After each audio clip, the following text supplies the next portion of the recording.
Je vais vous expliquer pourquoi Vinicius, Mbappé et Rodrigo ça prend pas. Et pour cela, je vais les calquer sur la BBC. Quand il y avait la BBC, il y avait Cristiano Ronaldo, Bale, Benzema. Karim Benzema, c'était un neuf qui pouvait jouer avec tout le monde, que ce soit avec Bale, avec Ronaldo. Bref, c'était un joueur généreux qui pouvait se sacrifier pour les autres.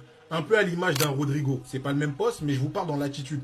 Rodrigo, c'est un mec qui peut jouer avec Kylian Mbappé, il peut jouer avec Vinicius. Ça veut dire que dans l'esprit, c'était un peu comme un Benzema qui peut faire le lien entre deux cracks. Mais là où il y a problème, c'est que dans la BBC, tu avais Bale et Cristiano Ronaldo qui était bien hiérarchisé. Cristiano Ronaldo était au-dessus de Bale. Chaque année, c'était lui qui prétendait au Ballon d'Or, etc. Il n'y avait pas de distinction. C'était Cristiano Ronaldo le boss, Bale le second et Benzema. Mais le problème avec le Real, c'est que maintenant, ils ont Vinicius, Mbappé. Et les deux aujourd'hui, ça vaut un Ronaldo, entre parenthèses. C'est-à-dire que chaque année, ces deux joueurs-là combattent pour le Ballon d'Or. Et c'est ultra compliqué. C'est pour ça que parfois, on voit Rodrigo, il s'adapte avec Mbappé, ça fonctionne. Il s'adapte avec Vinicius, ça fonctionne.